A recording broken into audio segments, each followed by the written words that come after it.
প্ৰথমতে আৰম্ভ কৰিব বিচাৰিছোঁ বিৰোধী কংগ্ৰেছৰ পৰা। আপোনাৰ পৰা প্ৰথমতে জানিব বিচাৰিছোঁ, আপোনালোকে দাবী কৰিছে এইবাৰ লখিমপুৰ আপোনালোকৰ কংগ্ৰেছৰ, মানৱ ডেকা ইয়াৰ বিধায়ক। এইবাৰ লখিমপুৰ কিহৰ বাবে, কেনেকৈ, কি ইছ্যুৰ ভিত্তিত, কি যুক্তিত এইবাৰ লখিমপুৰ কংগ্ৰেছে উদ্ধাৰ কৰিবলৈ সক্ষম হ'ব? আপোনাৰ পৰা আৰম্ভ কৰিম। জয়দিন দা, আপোনাক ধন্যবাদ জনাইছোঁ। খুব এটা সুন্দৰ অনুষ্ঠান দে দ্য গ্ৰেট ইলেকশ্যন ডিবেট। প্ৰথম কথাটো হৈছে কি, এইবাৰ 26ত যে নিৰ্বাচন হ'ব, বিজেপি বনাম 3,50,00,000 মানুহৰ মাজত হ'ব। যি এই বিগত 10 বছৰত বিজেপি চৰকাৰে হিটলাৰী ৰাজ, ভ্ৰষ্টাৰাজ চলালে, মূল্যবৃদ্ধিৰ ওপৰত মূল্যবৃদ্ধি, কৰৰ ওপৰত কৰ জাপিলে ৰাইজৰ ওপৰত, এই প্ৰতিশোধ ল'বলৈ লখিমপুৰ তথা অসমবাসী ৰাইজ সাজু হৈ আছে 26ৰ নিৰ্বাচনলৈ। আপুনি চাবলৈ যাব, সাম্প্ৰদায়িক ৰাজনীতি কৰা, প্ৰতিটো খোজতে মিয়াৰ নাম লৈ ৰাজনীতি কৰা দলটোৱে প্ৰতিটো খোজতে তেওঁলোকে মিয়া নহ'লে নচলা দিন পৰিছে। আপুনি যদি চাবলৈ যায়, যোৱাকালি হৈ যোৱা ৰাজ্যসভা নিৰ্বাচনত তেওঁলোকে যিটো সময়ত মানে জ্বলা চানা মানে জ্বলাও কয় আৰু জ্বলাৰ সোৱাদ ল'বলৈ নেৰাৰ ধৰণে মিয়াৰ ভোট লৈ তেওঁলোকে ৰাজ্যসভা গঠন কৰিছে।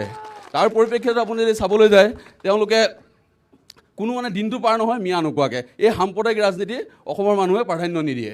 কংগ্ৰেছৰ ইছ্যু যে মিয়াৰ ৰাজনীতি এইবাৰ হেনো লখিমপুৰত নচলে। আপোনালোকৰ বিজেপিৰ আমি প্ৰতিনিধিজনৰ পৰা আমি জানিব বিচাৰিম, মিয়াৰ ৰাজনীতিৰ কথা লৈ আহিছে আৰু হিটলাৰী শাসন।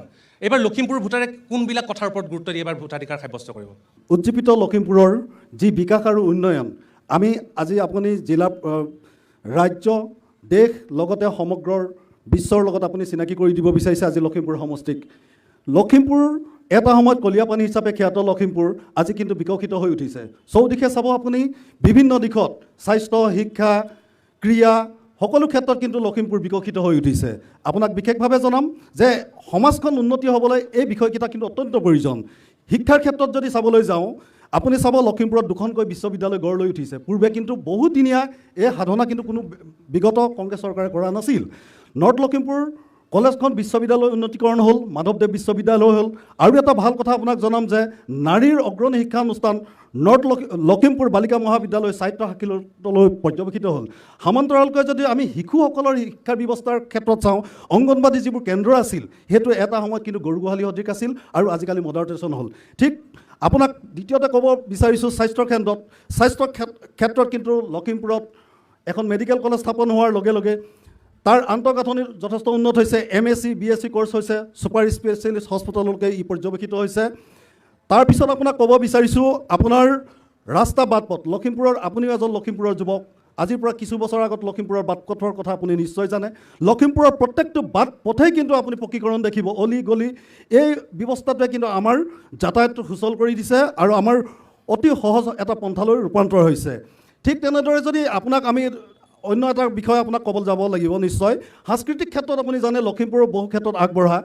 আপুনি কিছু বছৰৰ আগৰ পূৰ্বলৈকে দেখিব, আমাৰ সেই সন্মুখত থকা জিলা পুথিভঁৰাল কাৰ্যালয়টো এটা ভূত বাংলালৈ পৰ্যবেক্ষিত হৈছিল। তাক লখিমপুৰত সাংস্কৃতিক জগতৰ, আপুনি ইয়াতো বহু ব্যক্তি পাব, সাংস্কৃতিক জগতৰ মানুহে কিন্তু সাংস্কৃতিক জগতখনত তেওঁলোকে কিবা প্ৰতিভা বিকাশ কৰিব পৰা নাছিল। সেইটো নতুনকৈ মডাৰ্নিফিকেশ্যন হ'ল। ভূপেন হাজৰিকাৰ ন্যাসটো মুকলি হ'ল।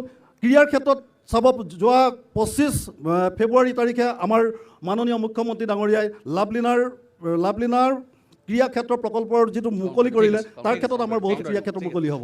তালিকাখন দীঘলীয়া হ'ব যেন লাগিছে, কিন্তু পিছত আমি আহিম, জাতীয় পৰিষদৰ পৰা আমি জানিব বিচাৰিম।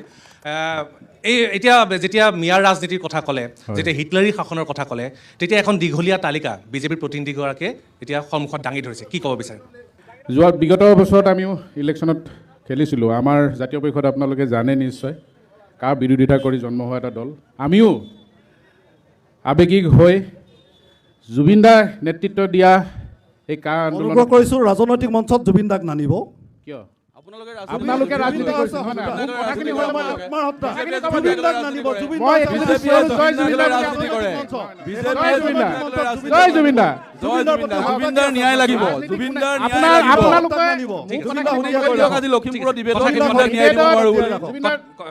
ৰাজনীতিটো বেয়া নহয়। ষ্টেট পইণ্টত আহোঁ। আপোনালোকৰ ষ্টেট পইণ্টত মেডিকেল খুলিছে, ছুপাৰ স্পেচিয়েলিষ্ট খুলিছে। আজি আপোনাৰ কেইজন ছুপাৰ স্পেচিয়েলিষ্টত কি থাকিব লাগে? আজি যদি নিউজ চাৰ্জন লখিমপুৰত যদি এজন হেৰি হয়, ক'বলৈ নিদিয়া কেলে? আপোনালোকৰ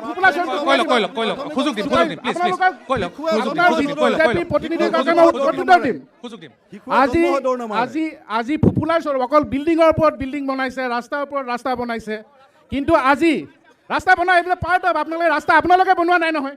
ৰাস্তা আজিৰ পৰা নহয়, ব্ৰিটিছৰ দিনৰ পৰা ৰাস্তা বনি আছে।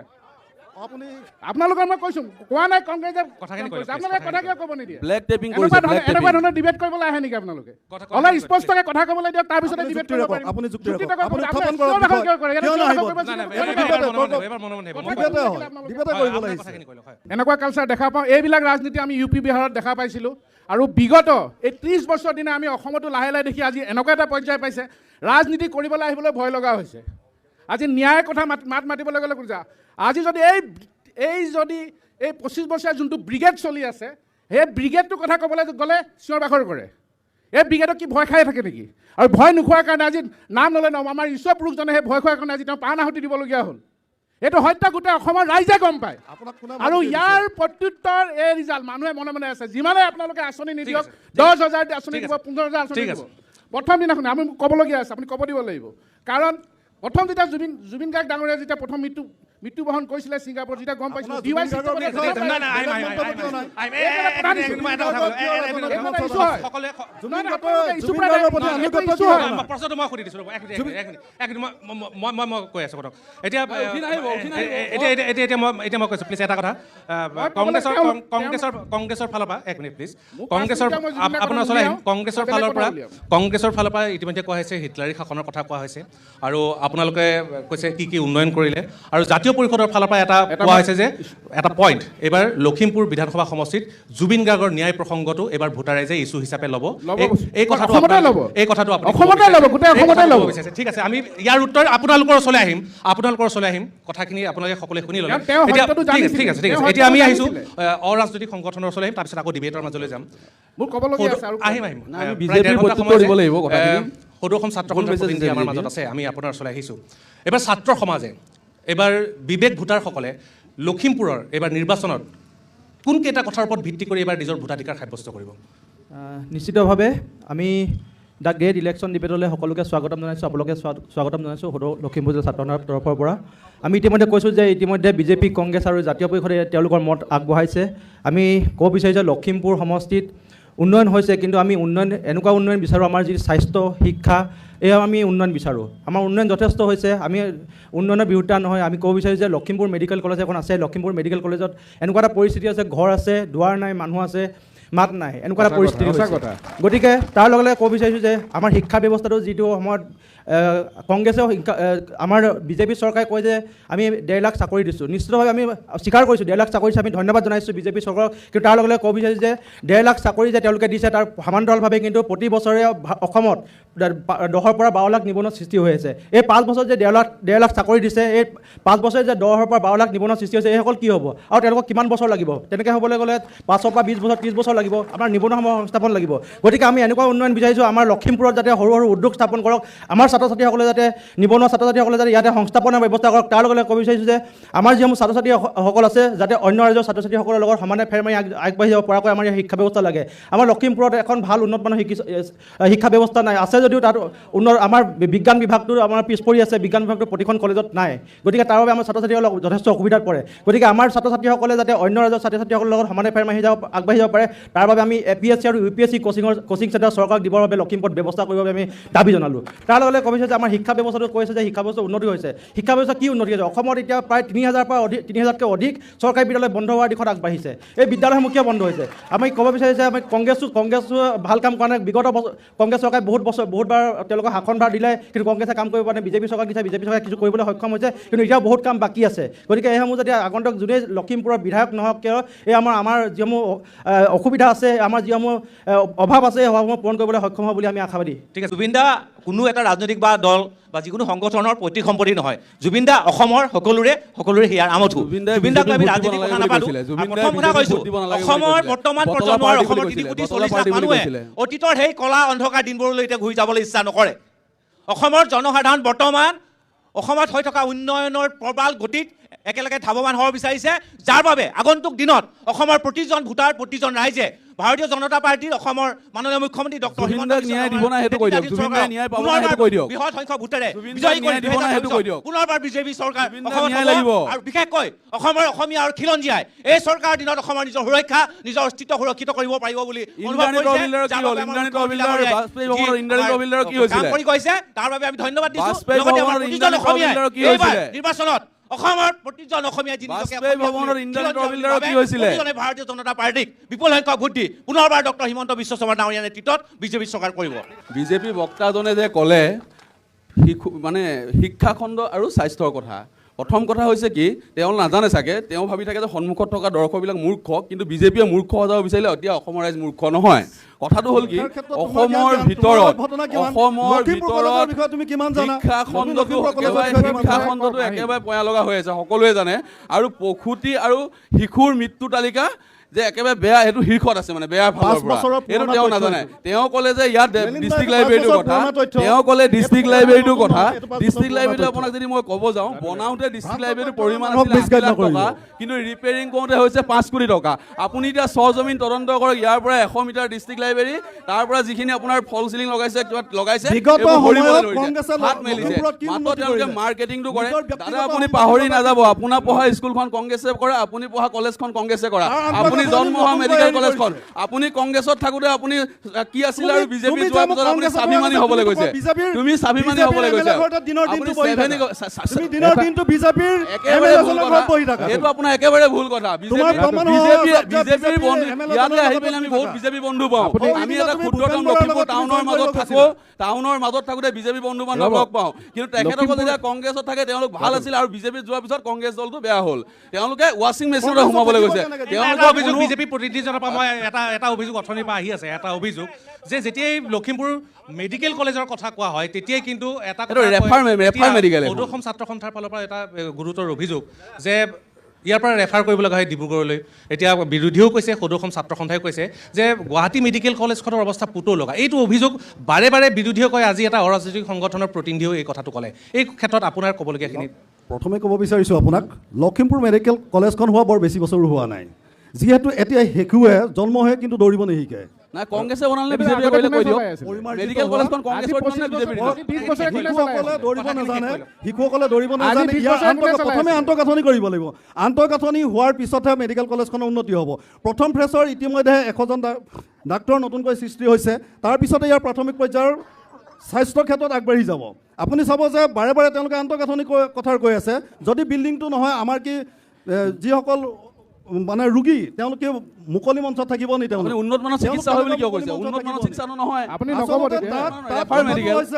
তাত কথা হৈছে আৰম্ভণিৰ অৱস্থাটোত অলপ গতি স্থিৰ হ'ব পাৰে, কিন্তু এই মেডিকেল কলেজে লখিমপুৰ অসমতে এক বিশেষ নাম দখল কৰিব। আপুনি এটা কথা ক'ব পাৰিব নেকি? আপোনাক এটা কুৱেশ্যন সুধো, আপোনাক এটা কুৱেশ্যন সুধো, আচলতে আমাৰ এডুকেশ্যন উত্তৰ দিব নোৱাৰে আপোনালোকে। আজি আমি এটা কথা ক'ব বিচাৰিছোঁ, 2001 চনত তৰুণ গগৈ ডাঙৰীয়া শাসন ভাৰ লোৱাৰ আগত অসমখন চুকাফা বনোৱা, আজি সেই প্ৰফুল্ল মহন্তৰ দিনত যিটো পৰিৱেশ আছিলে, সেই পৰিৱেশ আজি সম্পূৰ্ণ নিৰ্মূল কৰি তৰুণ গগৈ ডাঙৰীয়াই যি শান্তি প্ৰতিষ্ঠা কৰি থৈ গ'ল, সেই শান্তি প্ৰতিষ্ঠা কৰি থৈ যোৱা অসমত আজি তেওঁলোকে মাত্ৰ ৰং পেইণ্ট কৰি তেওঁলোকে বাহ লৈ আছে। আজি সকলোৱে জানে 2001 চনত আমি আজি যদি গুৱাহাটীৰ পৰা আপুনি লখিমপুৰলৈ আহে, মিনিমাম 10 বাৰ আপুনি গাড়ীত ডিগ্ৰী খুলি আমি চেক কৰি পুলিচৰ আগত চেক কৰিব লগা হয়। আজি কিন্তু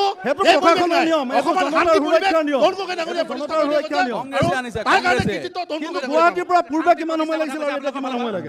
আপোনালোকৰ মই কংগ্ৰেছৰ এজন ব্যক্তিক সুধিব বিচাৰিছোঁ, আপোনালোকে চেণ্ট্ৰেল গভ কিমান বছৰ কৰিলে? মোক শুদ্ধ উত্তৰটো কওক। চেণ্ট্ৰেল গভমেণ্ট আপোনাক কিমান বছৰ কৰিলে? এজন কংগ্ৰেছে কিমান নিজে নাজানে, তেওঁলোকে চেণ্ট্ৰেল গভ কিমান কৰিলে নিজে নাজানে। আৰু দাদা মানে আপুনি ৰাজনৈতিকভাৱে যেতিয়া সমস্যাত থাকে তেতিয়া মানুহ কংগ্ৰেছ দলত থাকে, ৰাজনৈতিকভাৱে যেতিয়া সমস্যাত থাকে তেতিয়া কংগ্ৰেছ দলত থাকে, আৰু যেতিয়া মানুহ দেশৰ আৰু ৰাইজৰ কাৰণে কাম কৰে তেতিয়া বিজেপি দলত থাকে। জুবিন গাৰ্গৰ 29 টকীয়াত বিৰোধীয়ে যি ভূমিকা দখল কৰিছিলে তাক আঁতৰাই পেলাই আমাৰ মুখ্যমন্ত্ৰী ডাঙৰীয়াই বহুত কষ্টৰে 29 টকীয়াটো সম্পূৰ্ণ কম নেকি? হা, 1 নম্বৰ। 2 নম্বৰ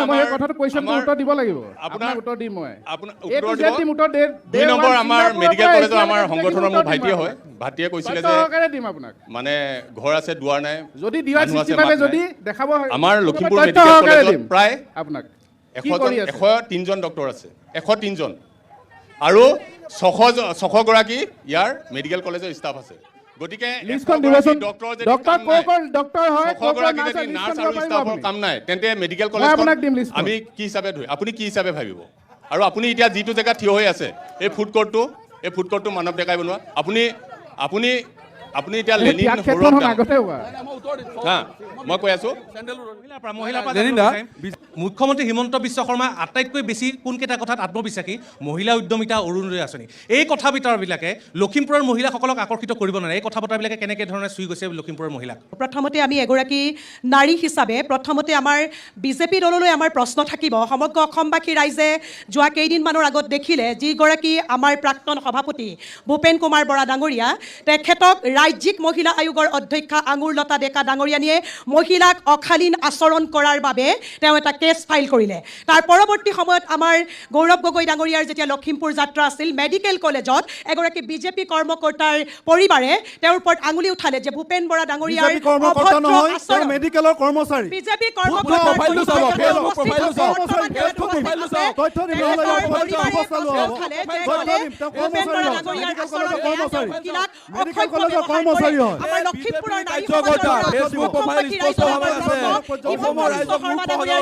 উন্নয়নৰ অসম বুলি কয়, যি মহিলাসকলক উদ্যমিতাৰ আঁচনিৰ প্ৰলোভন দেখুৱাই লৈ গৈছে।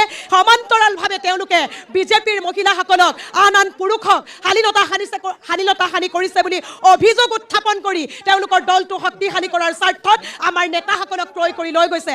অসমবাসী ৰাইজলৈ আমাৰ প্ৰশ্ন, আপোনালোকে চাওক সমগ্ৰ অসমত এতিয়াও কংগ্ৰেছ দলৰ পৰা প্ৰায় 20-25 জন শীৰ্ষ কৰ্মকৰ্তাই অসমত মুকলি মঞ্চত কংগ্ৰেছৰ মিয়াৰ ভাবুকি, এইটো কিন্তু অসমৰ কাৰণে বিৰাট ভাবুকি।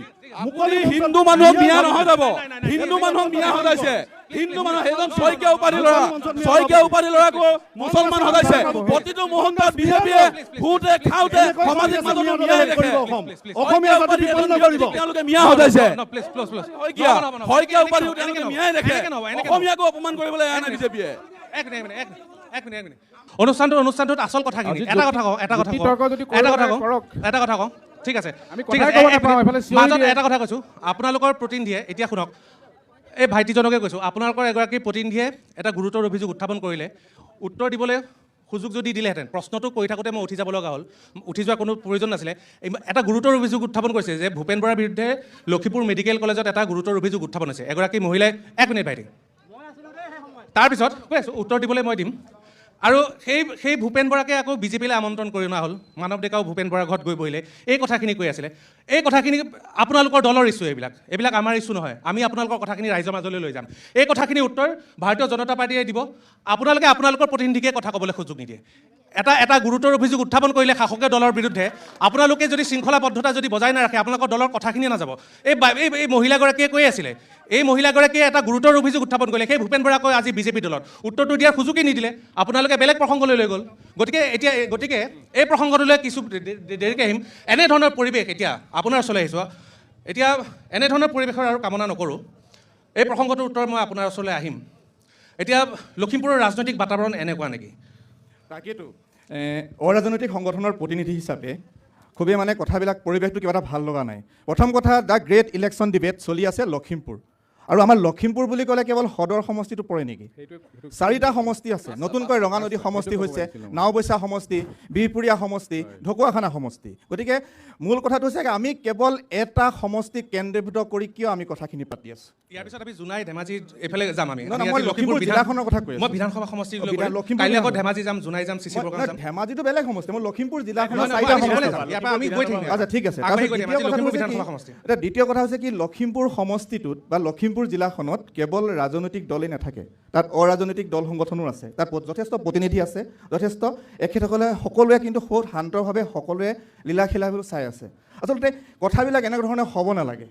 এতিয়া সকলোৱে কৈ আছে, এটা কাৰেণ্ট ইছ্যু এটা ওলাই আছে, কিন্তু মূল কথাটো কোনো কোৱা নাই মেডিকেল কলেজখনক লৈ। কোনো যাতে বেয়া নাপায় দেই, কথাখিনি মই কৈছোঁ, কিন্তু কাৰেণ্ট প্ৰব্লেম। মেডিকেল কলেজখন হৈছে, হয় আমি গৌৰৱ কৰিছোঁ, এবছৰ আজি লখিমপুৰ মেডিকেল কলেজ হৈছে, আমি গৌৰৱান্বিত। আধাৰশিলা কোনে স্থাপন কৰিছিলে, কাৰ দিনত মুকলি হৈছে, সেইবোৰ মতলব নাই। কিন্তু আমি মেডিকেল কলেজ লখিমপুৰত আছে কথা। কিন্তু সেই মেডিকেল কলেজখন হোৱাৰ পাছত যে চিভিল হস্পিটেলখন ইয়াৰ পৰা ট্ৰেন্সফাৰ হৈ গুচি গ'ল, তাৰ বাবে কিয় কোনো এটা পক্ষ, বিৰোধী পক্ষই হওক বা শাসকীয় পক্ষই কিয় ব্যৱস্থা গ্ৰহণ নকৰিলে? এইটো চিভিল হস্পিটেল নাই, ইয়াত এতিয়া মেডিকেল কলেজত যেতিয়া এটা দুখীয়া ঘৰৰ এজন যেতিয়া ব্যক্তি যায় বা কোনোবা যদি যায় তাত প্ৰতিটো বিভাগতে 10 টকা 5 টকা দিব লগা হয়, কাৰণ সেইটো দিব লাগিবই, সেইটো মেডিকেল কলেজৰ ছিষ্টেমেই। কিন্তু আমাৰ লখিমপুৰতো সদৰতো মেডিকেল হস্পিটেলখন লাগিছিলে, সেই হস্পিটেলখন যে ঢকুৱাখানা নে ক'লৈ ধেমাজিলে নে ক'ৰবালৈ গুচি গ'ল, তাৰ বাবে কোনো কিয় প্ৰতিবাদ নকৰিলে। আৰু ইয়াৰ লগে লগে এটা কথা কৈছোঁ যে আমাৰ উন্নয়নৰ কথাটো যেতিয়া ক'বই লাগিব যে হয়, লখিমপুৰখনত এসময়ত আইচলেটেড হৈছিলে, লখিমপুৰখন এসময়ত আইচলেটেড আছিলে বুলি এইটো কাৰণে কৈছোঁ। আজি মোৰ ভোটদান দিয়া 20টা বছৰ হ'ল, কিন্তু 20টা বছৰত আমি লাষ্ট কেবিনেট মিনিষ্টাৰ উৎপল দত্তদেৱক পাইছিলোঁ, তেখেত ক্ৰীড়ামন্ত্ৰী আছিলে, তাৰপিছত আমি কোনো ধৰণৰ মিনিষ্টাৰ পোৱা নাছিলোঁ। কিন্তু এজন বিধায়ক থকাৰ পাছতো এটা সমষ্টিক কেনেধৰণে নতুন ৰূপত সজাই উন্নয়ন কৰিব লাগে সেই কথা কিন্তু মানৱ ডেকাদেৱে দেখাই দিলে। এই কথা কিন্তু 7-17ও কিন্তু জনগণৰ হাত তালি নবজাব দেই, আপোনালোকৰ প্ৰশংসা কৰিব মানে মই কথাখিনি কৈছোঁ, সত্যটো কৈছোঁ। আৰু বিধায়কসকল আপোনালোকৰ নহয়, আমাৰো বিধায়ক, গতিকে সেইটো 7-17লৈকে সেইটো বিশ্বাস কৰিব লাগিব। কাৰণ কেলৈ মোৰ ঘৰ ইয়াৰ পৰা 5 কিলোমিটাৰ আঁতৰত, মোৰ ঘৰৰ সন্মুখেদি অসম মালাৰ যোনটো state to state connected route 2 lane ৰাস্তা হৈছে, কিন্তু সপোনৰ গোচৰ। কিন্তু তাৰ লগে লগে আমি আৰু এটা কথা চাব লাগিব যে উন্নয়নটো হৈছে যেতিয়া আমি অন্যান্য জিলাত যাওঁ, আমি ষ্টেডিয়াম চাবলৈ যাওঁ, কিন্তু সেই তেনেকুৱা ধৰণৰ ষ্টেডিয়াম আছে, বিভিন্ন ধৰণৰ কাম হৈছে, নাই কোৱা হ'ব বুলি কোৱা নাই। কিন্তু তাৰ লগে লগে এটা কথা কৈছোঁ যে আজি উন্নয়নৰ সেই তেখেতক আমি স্বীকৃতি সেইদিনাখনিহে দিম যিদিনাখনি মোৰ ঘৰৰ কাষৰ পৰা 5টা ভাইটি বেংগলৰলৈ যোৱা বন্ধ হ'ব, হায়দৰাবাদলৈ যোৱা বন্ধ হ'ব, কেৰেলালৈ যোৱা বন্ধ হ'ব, তেতিয়াহে তেখেতসকলে সেই উন্নয়নৰ ছেমি কণ্ডাক্টৰ হৈছে লখিমপুৰৰ কথা পাতক, লখিমপুৰৰ কথা পাতক, আৰু লগতে মই ছেমি কণ্ডাক্টৰ কথা নাযাওঁ, এইটো জাগিৰোডত আছে, লখিমপুৰৰ কথা পাতক। চাওক দাদা, তোমাৰ লগত মই তৰ্ক কৰিব বিচৰা নাই। আৰু লগে লগে ইয়াৰ লগত যে আমি আৰু এটা কথা চাব লাগিব, আৰু এটা কথা কৈছে যে ছেমি কণ্ডাক্টৰ হৈছে জাগিৰোডত হ'ব। অসমৰ প্ৰেক্ষাপটত চালে আমি লখিমপুৰ প্ৰেক্ষাপটত চাইছোঁ, আৰু লখিমপুৰ প্ৰেক্ষাপটতো তেনেকুৱা ধৰণৰ এটা ছেমি কণ্ডাক্টৰ যদি আমাৰ লখিমপুৰত প্ৰতিষ্ঠা কৰিব পাৰে, তেতিয়াহ'লে আমি তাক মানি ল'ম। কাৰণ লখিমপুৰ এখন কৃষি ৰাজ্য, লখিমপুৰ এখন কৃষি ৰাজ্য, কৃষি জিলা, গতিকে ইয়াত লখিমপুৰত কৃষি হয়, মুগা হয়, সকলো হয়, কিন্তু তাৰ বাবে পৰিকল্পিত কি ব্যৱস্থা কৰিছে? আমাৰ ইয়াত খেতিয়কে ইয়াত লখিমপুৰত কৃষি প্ৰধান জিলা, গতিকে এই কৃষিটো ডেভেলপমেণ্ট কৰিবৰ কাৰণে বিৰোধী পক্ষই হওক বা কংগ্ৰেছে হওক, বিজেপি হওক, কি কৰিছে সেইটোৱে ডাঙৰ কথা। গতিকে আৰু লগে লগে আৰু এটা কথা কৈছোঁ যে আমাৰ মূল কথাটো হ'ল, যিহেতু মই টাই আহোমক প্ৰতিনিধিত্ব কৰি ইয়াত আহিছোঁ, টাই আহোম যুৱ পৰিষদৰ কেন্দ্ৰীয় সমিতি হিচাপে মই এটা কথা বাৰম্বাৰ কৈছোঁ, আপোনালোকৰ দা গীত ইলেকশ্যন জৰিয়তে লখিমপুৰ জিলাৰ পৰা কৈছোঁ যে ইতিমধ্যে আমি টাই আহোমৰ যোনটো মূল সমস্যা আছিলে যে জনজাতিকৰণ, গতিকে জনজাতিকৰণৰ ভাৰতৰ ৰাজধানী দিল্লীত প্ৰতিষ্ঠা কোনে কৰিছে? আপুনি এবাৰ নিজ মুখে কওক। দিল্লীত লাচিত দিৱসৰ কোনে সূচনা কৰিছিলে? আপুনি কওকচোন এবাৰ। মানে এটা দিৱসটো দিল্লীত এই পইণ্টত আহিলে কিন্তু এজন শুনক, কোনে প্ৰতিষ্ঠা কৰিছিলে সেইটো ডাঙৰ কথা নহয়, দায়িত্ব আৰু তাৰ লগে লগে মই আৰু এটা কথা কৈছোঁ, কথাখিনি শেষ কৰিছোঁ। আপোনালোকে লাচিত বৰফুকনৰ নামত কিমান কৰাপশ্যন কৰিছে তাৰ তথ্য দিম মই আপোনালোকক। ঠিক আছে, আমি আদৰণি জনাইছোঁ আমাৰ সদৰ থানাৰ সন্মুখত ৰ'ব, সদৰ থানাৰ সন্মুখত যোনটো পুখুৰী আছিলে, এসময়ত তাত বৰশী বাইছিলে, তাত আজি মহাবীৰ লাচিতৰ প্ৰতিমূৰ্তি ধন্যবাদ জনাওক আপুনি। লখিমপুৰ টাউনলৈ সোমাই অহা দুৱাৰ মুখত চুকাফাৰ প্ৰতিমূৰ্তি স্থাপন কৰিলে, টাই আহোম যুৱ পৰিষদে স্বাগতম জনাইছোঁ। কিন্তু বুলি কৈছোঁ, সেইবিলাক কিন্তু জনজাতিকৰণ ইছ্যুটোৰ পৰা কিন্তু হাত সাৰি গ'লে নহ'ব। এতিয়া কংগ্ৰেছৰ এটা অভিযোগ আছিল, এই কথাখিনি কৈ থাকোঁতে আপুনি এটা কথা কৈছিল যে ভূপেন বৰাৰ যিটো ঘটনা সংঘটিত হৈছিল মেডিকেল কলেজত, সেই সময়ত আপুনি উপস্থিত থকা বুলি কৈছিল, হয়নে? আপুনি কৈছিল। এতিয়া অভিযোগটো উত্থাপন হ'ল যে ভূপেন বৰাৰ বিৰুদ্ধে সেই সময়ত অভিযোগ উত্থাপন হৈছিল যে মহিলাক অশালীন ব্যৱহাৰ কৰা, আৰু অভিযোগ উত্থাপন কৰিছে এতিয়া কংগ্ৰেছৰ ফালৰ পৰা যে সেই ভূপেন বৰাকে আকৌ এতিয়া বিজেপি দলত আদৰণি জনোৱা হ'ল। এই কথাটো লৈ পেলাই এতিয়া গুৰুতৰ অভিযোগ উত্থাপন হৈছে। চাওক, মই এটা কথা কওঁ যে বিশেষকৈ ব্যক্তিক লৈ ৰাজনীতি কৰাতকৈ উন্নয়নক লৈ ৰাজনীতি কৰাটো ভাল বুলি মই ভাবোঁ। মোৰ কথাটো শুনক যে ভূপেন বৰাৰ যিটো কথা আপুনি কৈছে, মই ইয়াত কোনোবা বিশেষ ব্যক্তিক লৈ ৰাজনীতি কৰিবলৈ অহা নাই। মই লখিমপুৰৰ সৰ্বাংগীন উন্নয়ন কি হৈছে উন্নয়ন হৈছে, তাত আগতে মই নিজেই মই বিভিন্ন ধৰণৰ মেডিকেলৰ মানুহৰ কেছটোত ভূপেন বৰাৰ লগত মানুহৰ কোনো অসুবিধা হোৱা নাই তেওঁ তেতিয়া কংগ্ৰেছত আছিলে। এইটো মই ব্যক্তিক লৈ ক'ব খোজা নাই। মহিলা সুৰক্ষিত অৰক্ষিত এই প্ৰসংগত আহিছে অৰুণোদয়ৰ কথা কওঁতে মহিলা উদ্যমিতাৰ কথা কওঁতে মই তেখেতক সুধিছিলোঁ যে অৰুণোদয় মহিলা উদ্যমিতাৰ কথা তেখেতে তেতিয়া কৈছে যে মহিলাৰ নিৰাপত্তা সুৰক্ষিত কৰাৰ কথা এই কথাখিনি তেখেতে এই কথাখিনি তেতিয়া উত্থাপন কৰিছে। চাওক মহিলাক সুৰক্ষা দিয়াৰ কাৰণে আমাৰ কি পুলিচ প্ৰশাসন নাই নেকি? কমন চেঞ্চৰ কথা। গতিকে এইটো কমন চেঞ্চৰ কথা। গতিকে মহিলাক সুৰক্ষা দিবৰ কাৰণে আছে বিভাগ আছে বিভাগে দিয়াই দি আছে। বিভাগটো কি বিভাগটো কি আঙুলৰ ৰেখা আমাৰ কি আছে নহয় আমাৰ কি চৰকাৰী প্ৰশাসন আপোনাৰ নাই? ফেচবুক প্ৰফাইলটো এতিয়াও চাওকচোন প্ৰশাসনে কাম কৰি আছে অলৰেডি। সুৰক্ষিত আছে এতিয়াও সুৰক্ষিত আছে। এইটো ঠিক আছে মই বীৰ লাচিত সেনা বীৰ লাচিত সেনা আৰু এটা অৰাজনৈতিক সংগঠন আহিছে বীৰ লাচিত সেনাৰ ফালৰ পৰা আমি জানিব বিচাৰিম যে এতিয়া বৰ্তমান দেখিলে ইছ্যুবিলাক দেখিলেই এতিয়া অৰুণোদয় মহিলা উদ্যমিতা মেডিকেল কলেজ ৰাস্তা ঘাট এই প্ৰসংগবিলাক শিক্ষা স্বাস্থ্য এই প্ৰসংগবিলাক আহিছে এতিয়া উন্নয়নৰ ৰাজনীতিক লৈ এইবাৰ বিশেষ চৰ্চা লাভ কৰিব নে নকৰে আপোনাৰ দৃষ্টিত কি? মই লখিমপুৰীয়া সন্তান হিচাপে মই কি বিচাৰোঁ মই কৃষকৰ সন্তান মোক চৰকাৰে খেতি কৰিবৰ কাৰণে ট্ৰেক্টৰখন লগাবলৈ মোক ভাড়া দিব নালাগে কৃষি কৰিবৰ কাৰণে বছৰকত 2টা খেতি কৰিবৰ কাৰণে মোক উন্নত মানৰ বীজৰ যোগান ধৰিব লাগে মোক উন্নত মানৰ বীজৰ যোগান ধৰক আৰু মোৰ উন্নত মানৰ সাৰৰ যোগান ধৰক আৰু পানী যোগান ধৰক আমি যাতে আমাৰ কৃষকসকলে স্বাৱলম্বী হ'ব পাৰোঁ আমি আমাৰ মাটিডৰা যাতে এতিয়া চন পৰি নাথাকে বছৰকত 2টা খেতি কৰিব পাৰোঁ সেই ব্যৱস্থা কৰক আৰু মই বিচাৰোঁ মোৰ ল'ৰাটো পঢ়াবৰ কাৰণে চৰকাৰে মোক পইচা দিব নালাগেতো মই ল'ৰাৰ সন্তান জন্ম দিব পাৰিছোঁ যেতিয়া মই সন্তানটোক পঢ়াই মানুহ কৰিবৰ কাৰণে মোৰ এইটো দায়িত্ব আছে গতিকে মই মোৰ সন্তানটোক পঢ়াবৰ কাৰণে চৰকাৰৰ পৰা পইচা মোক নালাগে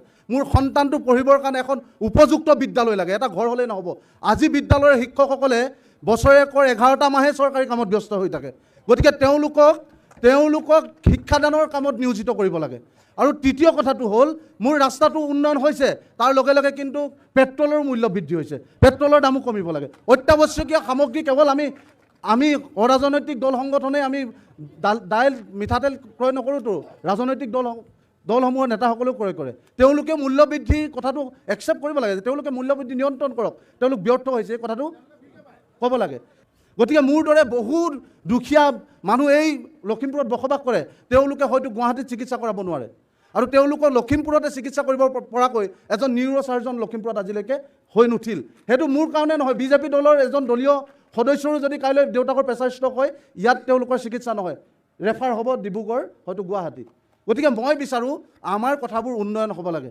বিৰোধীও মোৰ শত্ৰু নহয় সাহসীয় পক্ষ মোৰ শত্ৰু নহয় আমি লখিমপুৰীয়া আমি উন্নয়নৰ কথা পাতোঁ আৰু যিসমূহ বিৰোধী দল আছে তেওঁলোকে কংগ্ৰেছেই হওক বা অন্যান্য দলসমূহেই হওক তেওঁলোকে মই ভাবোঁ মূল ইছ্যুসমূহ কেৰি কৰাত ব্যৰ্থ হৈছে আৰু আমাৰ শেষত মই এটা কথাই কওঁ লখিমপুৰ সমষ্টিৰ ল'ৰা মই লখিমপুৰত কিন্তু উন্নয়ন হৈছে এই কথাটো অন্ধ মানুহে বিশ্বাস কৰিব লখিমপুৰৰ উন্নয়ন হৈছে বিভিন্ন যিবোৰ আজি 20-30 বছৰৰ পৰা যিবোৰ উন্নয়ন হোৱা নাই সেইসমূহ কিন্তু আমাৰ প্ৰজন্মই উন্নয়ন দেখিছোঁ লখিমপুৰৰ বিধায়ক নহয় লখিমপুৰৰ বিধায়কজন লখিমপুৰৰ এজন অভিভাৱকৰ দৰে তেওঁ সকলো সময়তে 24 ঘণ্টাই পাব ময়ো যদি এতিয়াই আপোনালোকৰ সন্মুখৰ পৰা এটা ফোন কল কৰোঁ তেখেতে ফোনটো কিন্তু যিমানেই কামত ব্যস্ত নাথাকক ফোনটো উঠাই অন্ততঃ সমষ্টিৰ ল'ৰা বুলি তেওঁ সমস্যাটোৰ বুজ লয় গতিকে মই ভাবোঁ তেনেধৰণৰ বিধায়ক আমি কোন দলৰ আমাক নালাগে আমাৰ যোগ্য প্ৰাৰ্থী লাগে যিজন যোগ্য প্ৰাৰ্থীয়ে আমাৰ সমষ্টিটোৰ উন্নয়নৰ বাট মুকলি কৰিব আমাৰ সমষ্টিটোক উন্নয়নৰ শিখৰলৈ লৈ যাব 126টা সমষ্টিৰ ভিতৰত লখিমপুৰ জিলিকি থাকক সেইটো আমি বিচাৰোঁ ঠিক আছে ধন্যবাদ জনাইছোঁ এতিয়া ইছ্যু বহুকেইটা আহিছে এতিয়া কৃষি স্বাস্থ্য শিক্ষা সকলো বিষয়ৰ ওপৰত এতিয়া বিশেষকৈ উন্নয়নৰ ৰাজনীতি কৰিবৰ বাবে আহ্বান জনোৱা হৈছে এইখিনিতে সময় আছে এটা চব বিৰতিৰ পিছত আকৌ উভতি আহিম star chief present the great election ডিবেটৰ মাজলৈ আহিছোঁ এতিয়া সমালোচনা সকলোকে কৰিলে বীৰ লাচিত সেনাৰ ফালৰ পৰা তাৰপিছত আকৌ কোৱা হৈছে যে দল নহয় মানৱ ডেকা লখিমপুৰৰ অভিভাৱক এতিয়া প্ৰাৰ্থী প্ৰসংগত আমি ক'ব বিচাৰিছোঁ এতিয়া দলৰ কথা যদি আমি ভাবোঁ তেতিয়াহ'লে এতিয়া বহু বিবেকবান ভোটাৰে কিন্তু প্ৰাৰ্থীজনকো চায় এতিয়া বীৰ লাচিত সেনাই সকলোকে সমালোচনা কৰিলে এতিয়া কৃষি ক্ষেত্ৰৰ কথা ক'লে মেডিকেল কলেজৰ কথা ক'লে নিজৰ পিতৃৰ কথা ক'লে কিন্তু তাৰ উপৰিও কিন্তু এই কথাও কৈছে যে যোগ্য প্ৰাৰ্থী মানৱ ডেকা এই কথাটো কিন্তু আজি প্ৰত্যক্ষভাৱে কৈ গ'ল এতিয়া প্ৰাৰ্থী চিলেকশ্যনৰ ক্ষেত্ৰত এইবাৰ লখিমপুৰৰ ভোটাৰে কোনবিলাক কথাৰ ওপৰত গুৰুত্ব দিব আপোনাৰ পৰা জানিব বিচাৰোঁ কংগ্ৰেছ দলটো এটা ভাৰত স্বাধীন কৰা দল স্বাধীনোত্তৰ কালৰ পৰা যিমানজন বিধায়ক হৈছে গতানুগতিকভাৱে সকলোৱে কাম কৰি গৈ আছে হয় মই আপোনাক কৈছোঁ 2001 চনৰ পৰা 16 চনলৈকে যদি চাই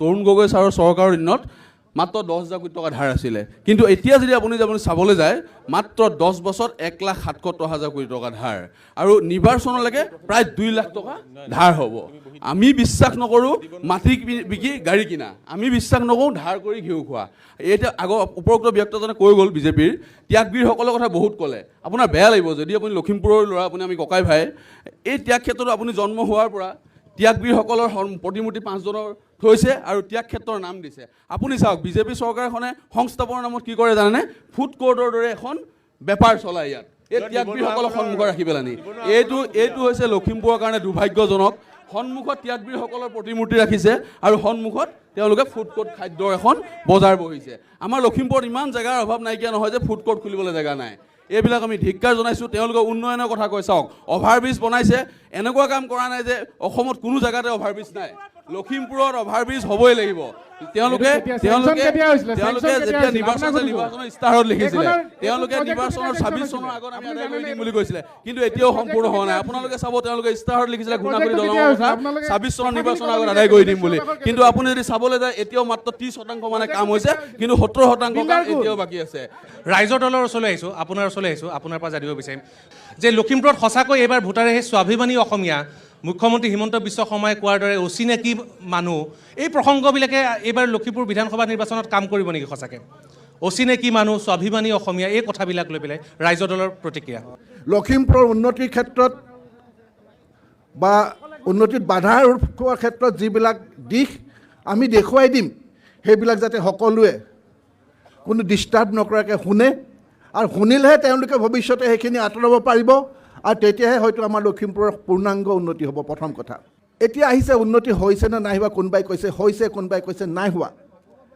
যদি আমি নাই হোৱা বুলি কওঁ শাসকীয় দলে এসোপা মানে চিঞৰি আমাক ক'বলৈ নিদিয়ে যাতে ডিষ্টাৰ্ব কৰি দিয়ে তাৰমানে এইটোৱে বুজাব বিচাৰে যে তেওঁলোকে উন্নতি কৰিছে আমি যিটো অভিযোগ আনিছোঁ এইটো মিছা ডিবেট হৈয়ে থকা নাই এতিয়া মই কওঁ ইয়াৰ কাৰণে এটা মাপকাঠি আছে national institute of information India নীতি আয়োগ আছে নীতি আয়োগে কি কৈছে প্ৰথমতে মই কওঁ শাসকীয় দল বিজেপিয়ে শাসনত অহাৰ আগতে ইস্তাহাৰত কি কৈছিল অসমখনক ভাৰতবৰ্ষৰ প্ৰথম ঠাইত অৰ্থাৎ প্ৰথম 5খন ৰাজ্যৰ ভিতৰত উন্নীতকৰণ কৰিব কিন্তু আমি নকওঁ তেওঁ নাই কৰা বা কৰিছে সেইটো আমি নকওঁ নীতি আয়োগে তেখেতসকলৰ যি সূচাংক সেই সূচাংকত দেখুৱাই দিছে যে অসমখন ভাৰতবৰ্ষৰ এতিয়া 27 নম্বৰ ৰাজ্যত আছে গতিকে তেওঁলোক সম্পূৰ্ণভাৱে বিফল হৈছে প্ৰথম ইস্তাহাৰত দ্বিতীয়তে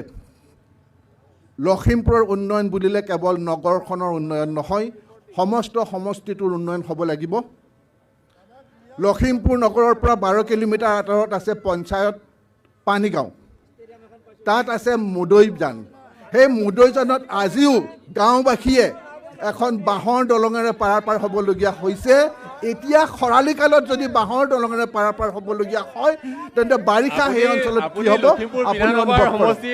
গাঁৱৰ উন্নয়নৰ প্ৰসংগলৈ যিহেতু আহিছে উত্তৰটো লৈ লওঁ গাঁৱৰ উন্নয়নৰ প্ৰসংগলৈ আহিছে গাঁৱৰ এতিয়া উন্নয়নৰ খতিয়ান আপোনালোকৰ তাত কি আছে আপুনি যদি চাবলৈ যায় লখিমপুৰত যোনখন ষ্টেডিয়াম নিৰ্মাণ হৈছে সেইখন গাঁও অঞ্চলতে হৈছে সেইখন চহৰত হোৱা নাই তেওঁ গমেই নাপায় আৰু তেওঁ লখিমপুৰ সমষ্টিৰ বাঁহৰ দলং ক'ত আছে তেওঁ নিজে নাজানে এখনো বাঁহৰ দলং নাই তেওঁ ফাল্টু কথা কৈছে তেওঁ নাজানে মই দেখাও নেকি তেওঁ লখিমপুৰৰ কথা নাজানে তেওঁ সজমিন তদন্ত কৰক এতিয়াও বহুত বাঁহৰ দলং আছে যোৱাকালি এটা ডিবেটত লখিমপুৰ সমষ্টিটো 111 বুলি কৈছে আজিলৈকে 111 আজি কথা হয় তেওঁ নাজানে তাৰপিছত 2 নম্বৰ কথা চাৰ্চ কৰক আপুনি নাজানে গাঁও অঞ্চলত আপুনি নাজানে আজি তাৰিখত 111 হৈ আছে শুনকচোন খাৰকাটি দলংখন ক'ত নিৰ্মাণ হৈছে চেলেক গুণাৱতী দলংখন ক'ত নিৰ্মাণ হৈছে তেওঁ শুনক ক'বলৈ দিয়ক এবাৰ আপুনি অহা কাইলৈ গাঁও অঞ্চলত গৈ বাট পথবিলাক চাই হওক যে লখিমপুৰত গাঁও অঞ্চলত কেনেকুৱা উন্নতি হৈছে উন্নতি বুলি ক'লে আমি কি বুজো বাট পথ মাথাউৰি আমি এইখিনিয়ে বিচাৰোঁ মেডিকেল কলেজৰ কথা ক'লে তেওঁলোকে কয় যে ধাৰ ঋণ লৈ মেলি মেডিকেল কলেজ খুলিছে ঠিক আছে কংগ্ৰেছৰ যেতিয়া চৰকাৰ আছিলে তেতিয়া ধাৰ ঋণ লোৱা নাছিলে নেকি? 10,000 আছিলে, 10,000 তেতিয়া ধাৰ ঋণ লোৱা নাছিলে নেকি? 10,000 কোটি আছিলে, এতিয়া 2 লাখ কোটি। দ্বিতীয় কথা ক'বলৈ দিয়ক। 2 লাখ কোটি হ'বলৈ গৈ আছে। আপোনালোকে কংগ্ৰেছৰ যেতিয়া দিনত কৈ মাত্ৰ আছিলে, আমি 10,000 শুনি আছিলে আছিলোঁ। স্বাধীন কালৰ পৰা। আমি কৈছোঁ যে মেডিকেল কলেজখন স্থাপন হোৱাৰ লগতে ক'ৰবাত দোকানত ডক্তৰ কিনিবলৈ পোৱা নাযায়। বক্তাজনে কৈছে। বাইদেউ আপুনি অথনিৰ পৰা আপুনি ক'ব নেকি? বক্তাৰ মতে অসমত গাঁৱৰ ডক্তৰ নাই। উন্নয়নৰ কথা কওঁতে আপোনাৰ খাৰকাটি দলনৰ কথা ক'লে, তাৰপিছত আকৌ মই কালি বিহপুৰীয়া গৈছিলোঁ ৰাজগড়ত, মই আজি ৰাতি শুব পৰা নাই, ইমানেই গা বিষ হৈ আহিছে, গোটেই ৰাস্তা বনোৱাই নাই। তেনেহ'লে কিডাল থাকিলে? কি ৰাস্তা বনাইছে, কি উন্নয়ন হৈছে? একোৱে হোৱা নাই। গাঁৱৰ উন্নয়নৰ কথাটো যিহেতু কৈছে, গাঁৱৰ উন্নয়নৰ কথাটো আপুনি গাঁৱৰ উন্নয়ন আপুনি এটা প্ৰত্যাহ্বান জনাইছে।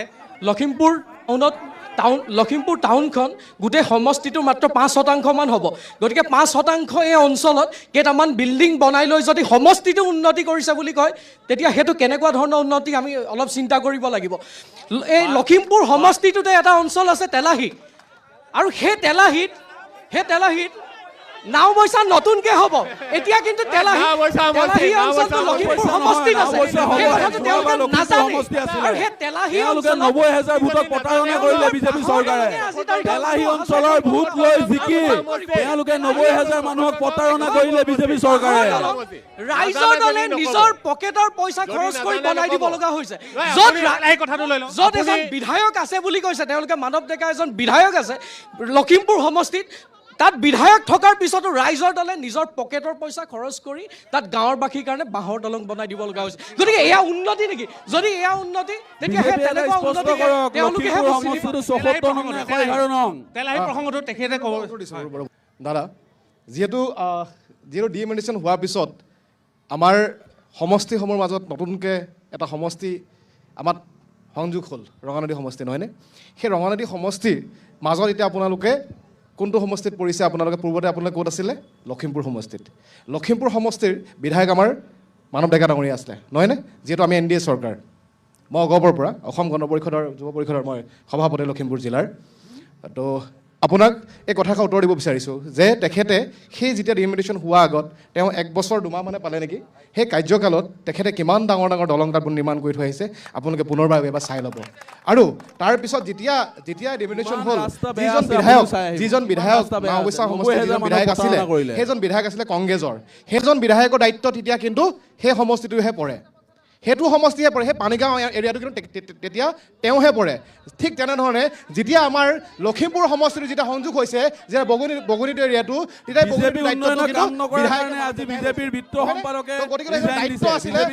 দায়িত্ব আছিলে তেখেতে গৈ নিজৰ কৰ্মসমূহ তাত দাঙি ধৰাকে আৰু আপোনালোকৰ অভিযোগখিনি এই কংগ্ৰেছক আপোনালোকে কথাখিনি সুধিব পাৰে, বিজেপি বা AJPক নহয় কথাষাৰ। তেলাহী প্ৰসংগটো কৈছে, তেলাহী প্ৰসংগটো আপুনি কি ক'ব?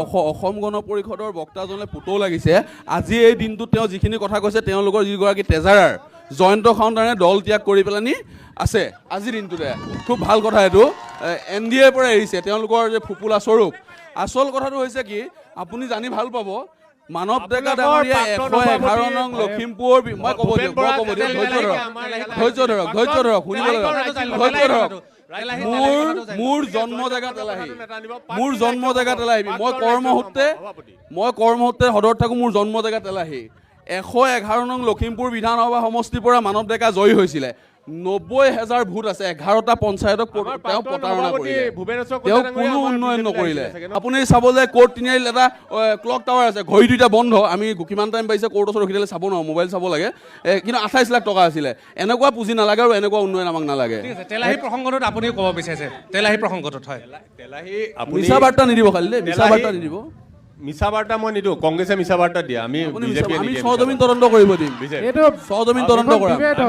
90,000 ভোটক প্ৰতাৰণা কৰিলে বিজেপি চৰকাৰে। তেলাহী অঞ্চলত 90,000 ভোটক প্ৰতাৰণা কৰিলে। মই কংগ্ৰেছৰ লগত পিছত কথা পাতিম, মই দাদাৰ লগত পাতি লওঁ। লেনিন দা আপোনাৰ নামটো যেনেকৈ ৰাছিয়াৰ ফাৰ্ষ্ট ৰাষ্ট্ৰপতি আছিলে লেনিন, আমাৰ মানৱ ডেকাও ইয়াত লেনিনেই। ইয়াত মানৱ ডেকাক ডিফিট কৰি কোনো দল আহিব নোৱাৰে। কাৰণ তেওঁ কি কাৰণে আহিব গম পাইছে নাই? তেওঁ যিটো উন্নয়নৰ যাত্ৰা ইয়াত ধৰি ৰাখিছে, এই যে ফুড কোৰ্টৰ কথা আমি ইয়ালৈ নাযাব। আপুনি অলপ দূৰ আগত 5 কোটি টকাৰ জিলা গ্ৰন্থগাৰ ওচৰলৈ যাওক। আপুনি ফ্লাইঅভাৰ ওচৰত যাওক। 150 কোটি টকাৰ আপুনি ইনডোৰ ষ্টেডিয়াম, আউটডোৰ ষ্টেডিয়ামলৈ যাওক।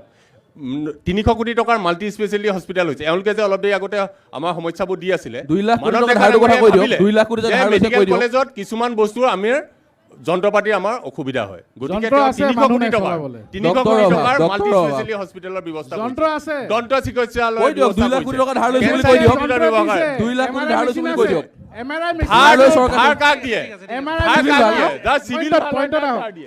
চিভিল যাৰ ভাৰ হয় পেন কাৰ্ড কোনটো পেন নাম্বাৰ দিছে আপোনালোকৰ লুণ্ডু পেন নাম্বাৰটো কৈ দিয়ক চাহ জনগোষ্ঠীৰ কাৰণে এতিয়া অসম চৰকাৰে 120খন তাৰপিছত উত্তৰ দিব তেখেতে কৈ লওক তেখেতৰ খুবখিনি কৈ লওক আজি 14টা বছৰত বিজেপি চৰকাৰ থকা পাছতো সেই একেই জীৱন প্ৰণালীত আমি আছোঁ কোনো ধৰণৰ পৰিৱৰ্তন হোৱা নাই পৰিৱৰ্তন হৈছে হয় বিজেপিৰ চৰকাৰখনৰ দিনত পৰিৱৰ্তন হৈছে টাউন পৰিৱৰ্তন হৈছে কিন্তু বাগিচা নহয় আজি বাগিচাৰ সমস্যাখিনি কেৱল সমস্যাই হৈ আছে আমি 2014 চনত যেতিয়া বিজেপি চৰকাৰৰ বিৰোধীত আছিল তেওঁ সেই সময়ছোৱাত আমাক কোৱা হৈছিল যে চাহ শ্ৰমিকৰ মজুৰি 350 টকা দিয়া হ'ব কিন্তু দুখ লগা কথা আজি 14টা বছৰ পাৰ হোৱা পাছতো আমি 350 টকাৰ কাৰণে আঠচাই সংগ্ৰাম কৰিবলগীয়া হৈছে কিন্তু অৰুণোদয় 10,000 টকা দিয়ে অৰুণোদয় নহয় জানো আজি যদি চোৱা হয় আজি মাটি পট্টাৰ কথাখিনি কোৱা হৈছে এই মাটি পট্টা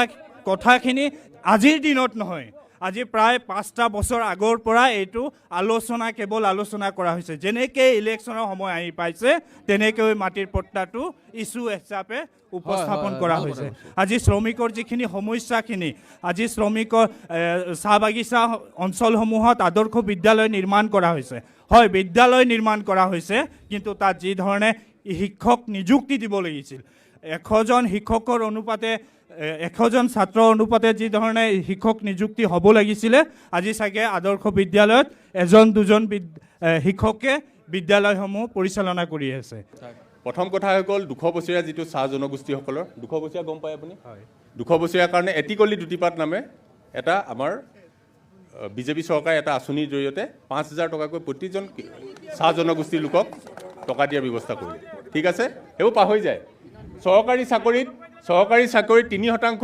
সংৰক্ষণৰ ব্যৱস্থা কৰিছে আপুনি পাহৰি গৈছে এইটো ক'ব ভাল কথাকেইটাও ক'ব 2 নম্বৰ আৰু কৈ আছো আপুনি 120খন আদৰ্শ বিদ্যালয় গঠন কৰিছে 100খন বিভিন্ন বিদ্যালয় 120খন আদৰ্শ বিদ্যালয় আৰু 100খন প্ৰাথমিক বিদ্যালয় আৰু বিভিন্ন হাইস্কুল বিদ্যালয় নিৰ্মাণ কৰিছে অসম চৰকাৰে মজুৰি কথা যে কৈ আছে 98 টকা আছিল আপোনালোকৰ 98 টকাৰ পৰা আপোনালোকে 351 টকা কৰিম বুলি চুক্তি দিছিলে 351 টকা কৰিম বুলি কৈছিলে টিকিট দিয়ে নে আপুনি 351 টকা কৰিম বুলি কৈছিলে আজি তাৰিখত 280 টকাত এখন পৰিয়াল পৰিচালনা হয় নেকি আপুনি 98 টকা জনগোষ্ঠী বিজেপি চৰকাৰে ভোট হিচাপে ৰাখিছে 5,000 টকা এটিকলি দুটি পাতৰ কথা কৈছে 5 বছৰৰ পাছত যদি 5,000 টকা দিয়া হয় এইটো আঁচনি কি বুলি কোৱা সময় আছে এটা চমু বিৰতি লোৱাৰ বিৰতিৰ পিছত আমি আকৌ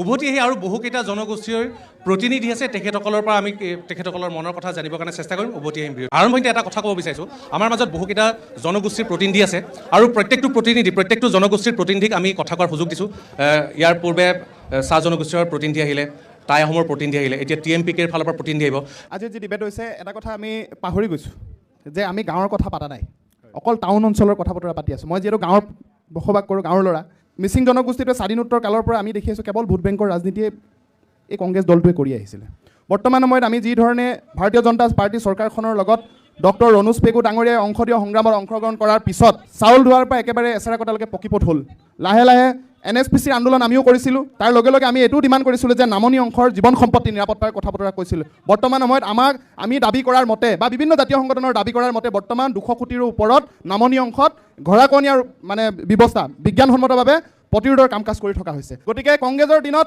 কেৱল তেওঁলোকে দিছপুৰৰ আলোচনা চলিল কিন্তু দিল্লীলৈ কোনোদিন নগ'ল ডক্টৰ ৰণোজ পেগু ডাঙৰীয়া সংসদীয় সংগ্ৰামত অহাৰ পিছত আমি আমাৰ জাতীয় সত্তাটোৰ পৰা যোৱাৰ পিছত এই চৰকাৰখনৰ লগত আলোচনা কৰাৰ পিছত ভৈয়াম জনজাতি পৰিষদৰ পৰা গৈ দিল্লীলৈ গ'ল দিল্লীত অসম চৰকাৰ আৰু ভাৰত চৰকাৰ আৰু জাতীয় সংগঠনৰ মাজত ত্ৰিপাক্ষিক বৈঠক হ'ল তাৰ লগে লগে মিচিং যুৱ মহোৎসৱলৈ আহি মাননীয় ভাৰত চৰকাৰৰ গৃহমন্ত্ৰীগৰাকীয়ে মিচিং জনগোষ্ঠীটোক যুৱ মহোৎসৱস্থলীত আশ্বস্ত দি গ'ল যে ভাৰত চৰকাৰৰ গৃহ মন্ত্ৰালয় বিভাগৰ পৰা গৃহ মন্ত্ৰালয়ৰ পৰা ইণ্টাৰলোকেটৰ এপইণ্ট কৰা হৈছে এই কথা বতৰাবিলাক আমি দেখিছোঁ আপোনালোকে MSc ইলেকশ্যন হ'ল নাই আপোনালোকে মাত মাতিলে কিবা কথাত কি ক'লে MSc ইলেকশ্যন হ'ল MSc নিৰ্বাচনটো বিজেপি চৰকাৰখনে পাতিব আপুনি কিয় মাত মতা নাই আপুনি সংগঠনৰ প্ৰতিনিধিত্ব কৰি আছে আপোনালোকৰ অনুজ পেগু যিটো জনশক্তি দলৰ পৰা এটা মিচিং জনগোষ্ঠীৰ দল আছিলে সেই দলটোৰ পৰা তেওঁলোকে বিজেপি পকেটত সোমালে তাৰপিছত তেওঁলোকে MSc ইলেকশ্যনতে নাই পৰা তেওঁলোকে কোনো প্ৰতিবাদ কৰা নাই মিচিং জনগোষ্ঠীৰ এজন নেতাক শিক্ষামন্ত্ৰী অসমৰ পাতিছে বেয়া পাইছে নেকি ভাল পাইছো বেয়া পাইছে নেকি ভাল পাইছো কিন্তু একেবাৰে অকমান্য শিক্ষামন্ত্ৰীৰ কাৰণে দুখ পাইছো একেবাৰে অকমান্য শিক্ষামন্ত্ৰীৰ কাৰণে দুখ পাইছো এবাৰ আক্ৰাসুৰ ফালৰ পৰা আক্ৰাসুৰ প্ৰতিনিধিৰ ফালৰ পৰা আমি জানিব বিচাৰিম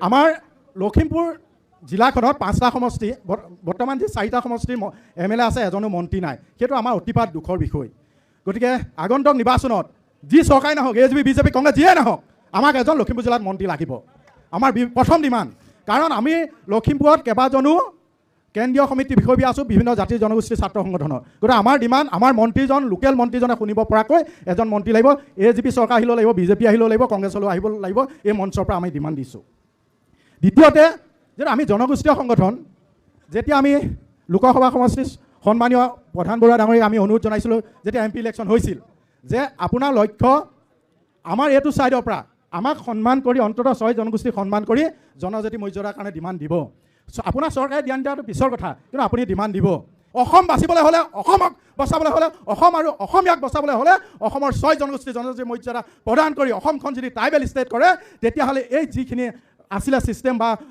যিখিনি উচ্ছেদ অভিযান বা অনা অসমীয়া যিবোৰ শুনি থাকোঁ সিদিনা কাৰ্বি আংলঙত যি দপদপনি অনা অসমীয়া যদি 6 জনগোষ্ঠী জনজাতি মৰ্যাদা প্ৰদান হোৱা হ'লে হয়তো আজি অনা অসমীয়া বা যিখিনি যি বাংলাদেশী কিবা কিবি যিখিনি গাই থাকে সেইবোৰ ইয়াত দপদপনি নচলিলেহেঁতেন মোৰ আপোনালোকৰ আজি এই ডিবেটৰ মাধ্যমে যিহেতু এটা সংগঠনৰ পৰা আহিছোঁ মোৰ প্ৰথম লক্ষ্য হ'ব BJP চৰকাৰ BJP প্ৰতিনিধিসকলো আপোনালোকক একদম হাত কৰ্য কৰিছোঁ কংগ্ৰেছকো হাত কৰ্য কৰিছোঁ AJPকো কৰিছোঁ সকলোকে মই হাত কৰ্য কৰিছোঁ বিভিন্ন অসম আৰু অসমীয়াৰ স্বাৰ্থত কোচ ৰাজবংশীকে ধৰি আজি কথা দিব পাৰিব আপোনালোকে আগন্তুক নিৰ্বাচনত যে 6 জনগোষ্ঠীক আমি জনজাতি মৰ্যাদা প্ৰদান কৰিব লাগে বুলি আপোনালোকে ডিমাণ্ড দিব পাৰিব কওক একেমুখে সাহস নাই কিন্তু ক'বলৈ কাৰণ আপোনালোক প্ৰতিজন এজন ৰাজনীতি দলৰ লগত জড়িত আপোনালোকে ইয়াত যিটো ক'ব আপোনালোকৰ নেতাই নুশুনিব পাৰে গতিকে আপোনালোকে ডিমাণ্ড দিয়ক ৰিকুৱেষ্ট কৰিছোঁ আজি আপোনালোকে চাওক জনজাতি অঞ্চল যিবোৰ আছে আজি জনজাতি অঞ্চলত মাটি বাৰী আমাৰ সকলো মানে জনজাতি লোকৰ বাদে বেলেগৰ সকলো যি সমস্যা সেই সমস্যাৰ মাজতে চৰকাৰে যে লখিমপুৰ জোনাই গোটেই জনজাতি অঞ্চলত থকা মাটিখিনি যে আমাৰ জেনেৰেল মানুহে নামজাৰি কৰিব পৰা যিখিনি ছিষ্টেম মই মাটিৰ বিষয়ে ইমান নাজানো ছিষ্টেম ঠিক কৰি দিম বুলি ক'লে মুখ্যমন্ত্ৰীক লগ কৰোঁতে কিন্তু আজিৰ তাৰিখত লখিমপুৰ ৰঙাজানৰ ফালে যিখিনি মাটি আছে আমাৰ জনজাতি অঞ্চলত আমাৰ কিন্তু যিটো ছিষ্টেমত আমি আমাৰ পাব লাগে আমাৰ বিভিন্ন খিলঞ্জীয়াসকলৰ নামজাৰি যি ধৰণৰ প্ৰক্ৰিয়া হ'ব লাগে সেইটো প্ৰচেছ চলি আছে বুলি কৈছে আজিলৈকে কিন্তু সম্পূৰ্ণ হোৱা নাই দখল কৰাটো নহয় দ্বিতীয়তে চাওক জনজাতি দ্বিতীয়তে আমি চাওক আপোনালোকৰ এটা অনুৰোধ যিহেতু আমি জাতিগত সংগঠনৰ পৰা আহিছোঁ আমাৰ বিভিন্ন সময়ত বিভিন্ন লক্ষ্য উদ্দেশ্য আছে বিভিন্ন ধৰণৰ আমাৰ বিভিন্ন প্ৰতিক্ৰিয়া আছে প্ৰতিক্ৰিয়াৰ মাজত ইয়াত থকা BJP দললৈ অনুৰোধ AJP কংগ্ৰেছলৈ অনুৰোধ কাৰণ ইয়াত আমি ভিতৰ বস্তুখিনি ধৰিলে আপোনালোকে বেয়া পাব আগন্তুক নিৰ্বাচনৰ আগত আপোনালোকৰ অনুৰোধ যাতে 6 জনগোষ্ঠীক জনজাতি মৰ্যাদা কেনেকৈ দিব পাৰি তাৰ বাবে আপোনালোকৰ ফালৰ পৰা মই ডিমাণ্ড দিবৰ কাৰণে মই অনুৰোধ জনাইছোঁ যেতিয়া ইলেকশ্যন আহে তেতিয়া ৰাজনৈতিক দলসমূহৰ মাজত আক্ৰমণ প্ৰত্যাক্ৰমণ আলোচনা সমালোচনা হয় মই এটাই কথা ক'ব বিচাৰিছোঁ যে আমি ভোট কাক দিব লাগে ভোট দিয়াৰ কথা আহিছে গতিকে ভোট আমি সেইজন ব্যক্তিক দিব লাগে যিজন ব্যক্তিয়ে উন্নয়নৰ কথা কয় আৰু উন্নয়নৰ কথাই নহয়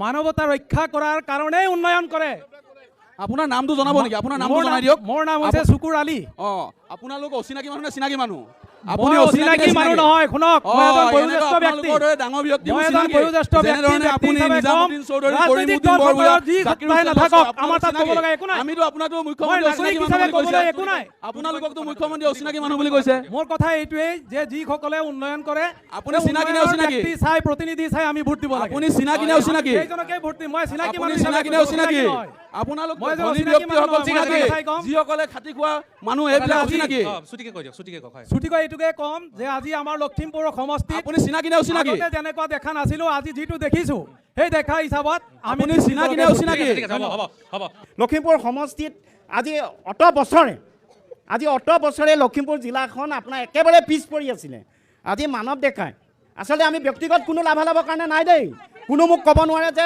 বিধায়কৰ ঘৰলৈ গৈ মই 10 টকা এটা আনিছোঁ কিবা এটা কাম কৰিছোঁ মোক কোনো দেখুৱাব নোৱাৰে কিন্তু মানৱ ডেকাই আপোনাক কি কৰি দিয়া নাই আজি আপোনাৰ জাতীয় পৰিষদে আজি জুবিন গাৰ্গৰ কথা ক'লে ঠিক কৈছে আপুনি জুবিন গাৰ্গৰ কথা কৈছে ঠিক আছে কিন্তু জুবিন গাৰ্গক যিহেতু শাস্তি প্ৰদান কৰিব লাগে এটা ন্যায় প্ৰক্ৰিয়াৰ মাজত আছে অপৰাধীক ধৰিলে ঠিক আছে আমিও বুজি পাওঁ আমি এটা সংগঠন কৰা ল'ৰাটো আমিও বুজি পাওঁ যেতিয়া আপোনাৰ অপৰাধীক ধৰিলে গ্ৰেপ্তাৰ কৰিলে জেলত দিলে এতিয়া চৰকাৰে কি কৰিব মুখ্যমন্ত্ৰীয়ে কয় নিজে গুলি কৰি মাৰি দিব নেকি মই কৈছো আপোনাক প্ৰথম দিনাখনৰ পৰা ভেমেজালি সৃষ্টি হৈছে কথাটো শুনক আইনী প্ৰক্ৰিয়াৰ মাজেৰে হ'ব বেংক একাউণ্ট কিয় খুলি দিলে যদি 3000 চাৰ্জশীট আছিলে পানী ফেক্টৰী আৰু বেংক একাউণ্ট কিয় খুলি দিলে দাদা আপুনি সচেতন নাগৰিক লখিমপুৰৰ দাদা আপুনি লখিমপুৰৰ সচেতন নাগৰিক মাজত আহিলে নহ'ব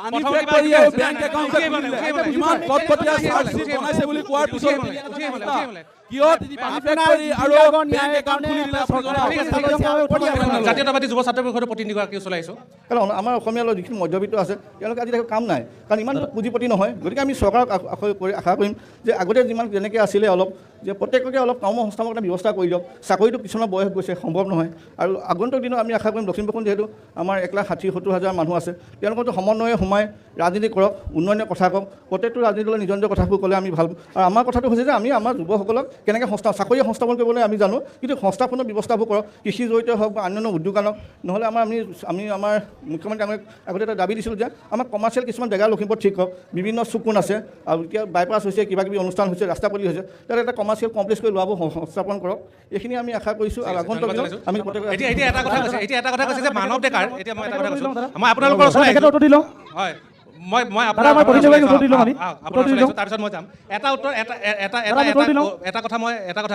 কথা মই কৈছোঁ এতিয়া ইয়াত কৈছে যে মানৱ ডেকাতকৈ যোগ্য প্ৰাৰ্থী মই আপোনালোকৰ ওচৰলৈ এই প্ৰশ্নটো লৈ আহিম দেই আপোনালোকৰ ক'বলগীয়া কথা ক'ব কৃষক মুক্তিলৈ আহিম যে মানৱ ডেকাতকৈ যদি যোগ্য প্ৰাৰ্থী আছে তেখেতসকলৰ পৰা বিচাৰিছে যোগ্য প্ৰাৰ্থী যদি আছে এতিয়া বহুতে কৈছে এতিয়া ধৰক গতিকে সেই উত্তৰটো লৈ পেলাই মই যাব বিচাৰিম আপুনি কিবা ক'ব বিচাৰিছে 2021 চনত চৰকাৰ আছিলে কাৰ চৰকাৰ আছিলে যিখন চৰকাৰ আছিলে বিজেপি চৰকাৰে আছিলে আৰু এইবাৰ আকৌ 26 চন আহি গ'ল আপোনালোকে চাওক যোৱাবাৰ 21 চনত বিজেপি চৰকাৰখনে এটা প্ৰতিশ্ৰুতি দিছিলে যে অসমৰ যিমান মহিলা আছে তেওঁলোকক মাইক্ৰ' ফাইনেন্সৰ লোন মাফ কৰি দিব হয়নে এই কথাষাৰ বহুতে উত্থাপন কৰিছে কিন্তু এতিয়ালৈকে ওলোৱা নাই তাৰপিছতে তেওঁলোকে কি কৰিছে কিছুমান মানুহক অলপকৈ মাফ কৰি আপোনালোকে চাওকচোন বাৰু কেইজন লখিমপুৰীয়া ৰাইজৰ ইতিমধ্যে সকলোকে মাত দিয়া হৈছে আপোনালোকে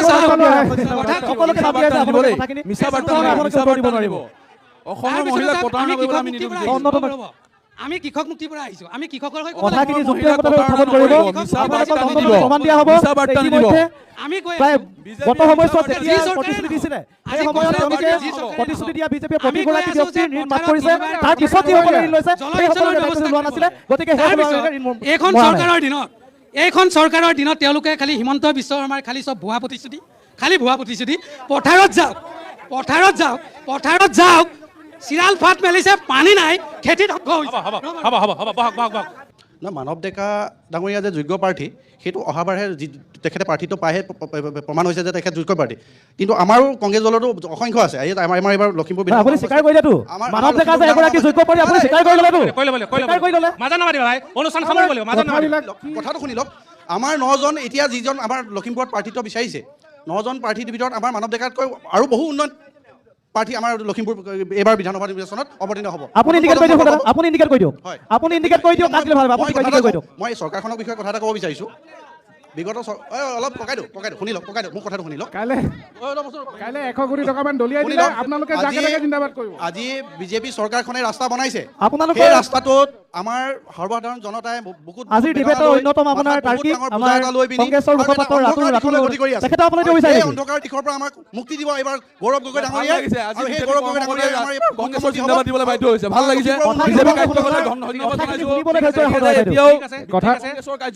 কংগ্ৰেছৰ কৰ্মী অসমীয়া ভাষাৰ কথা আছে বহুতে বহুত পঢ়িলোঁ কিন্তু পৰীক্ষাতহে লিখিব নোৱাৰিলোঁ তাৰ মিনিংটো হ'ল কি ৰিজাল্টত হ'ল কি 100ৰ ভিতৰত 0 পালে